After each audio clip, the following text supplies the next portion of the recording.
In this section, we are going to introduce yourself to the topic of physical emotional control.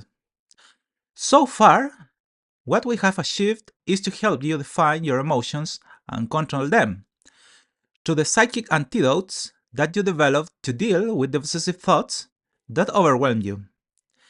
And before that, you learned to recognize the images and voices that altered your emotional state. The third part of this process consists of teaching yourself to physically control the thoughts and emotions that hurt you.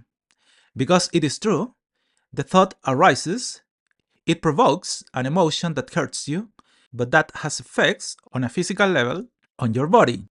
Uncomfortable sensations occur.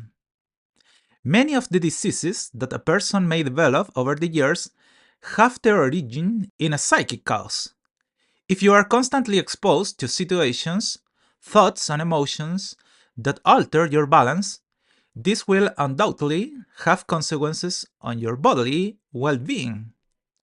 Your health will deteriorate not because of genetics, but rather because of the way you manage your feelings and emotions. So, here the idea is to help you recognize how emotions affect your body and learn a series of techniques so that you can control the effect that those emotions have on your physical state. To do this, we are going to use the method of psychic alchemy, which is a system that I have developed and that has excellent results in the people I work with in my practice.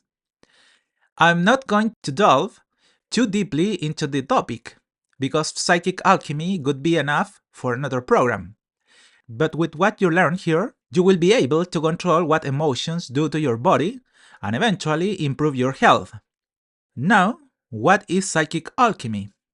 Well, as its name says, it is a process through which you transform the effects that your negative emotions cause in you into positive energy. If you have followed this program, you already know by now that thoughts and emotions are nothing more than energy, which generates an effect on you. But energy is never static. Think about what happens with water. It transforms into different states.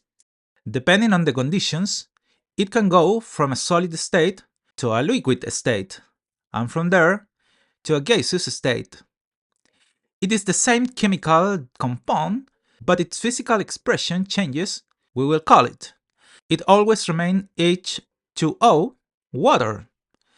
The same thing happens with our emotions. Now, think about what happens to the coffee you drink in the morning. It is a new compound that is a combination of elements that, when mixed, becomes something new. Something that affects you depending on how that combination occurs. We have water, coffee, and sugar. What happens if you only try a coffee without water? It is something unthinkable. And now, what happens if you add a little water and try it again? Again, it is not going to be a pleasant experience. And now, let's add sugar. Improvement. But in this process, you will have to add the sugar that is most appropriate for you to create the perfect coffee. Your perfect coffee. I am talking about sugar, but you could add sweetener. This is just an example. Now, what happens with emotions? Well, the same. An emotion under certain conditions will have a specific effect. But what happens if we add another element to that bad emotions that transform that bitter experience into a pleasant one? Now, given all this framework, let me give you an example so that you can observe and feel how your emotions generate effects on your physical state. If I told you now, think about the person you really liked at some point in your life, I am sure that they have already generated a series of pleasant thoughts and emotions in you. Your body is filled with positive energy.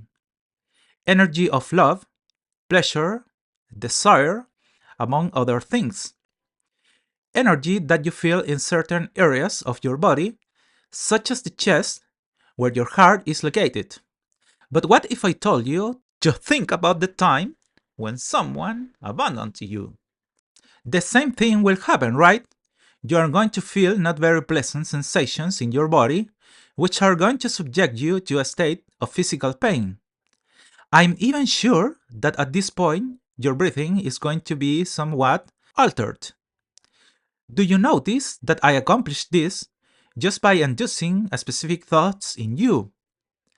Now, think about a person who could perfectly be you, who has been subjected to stressful situations all his life, to mistreatment, to humiliation.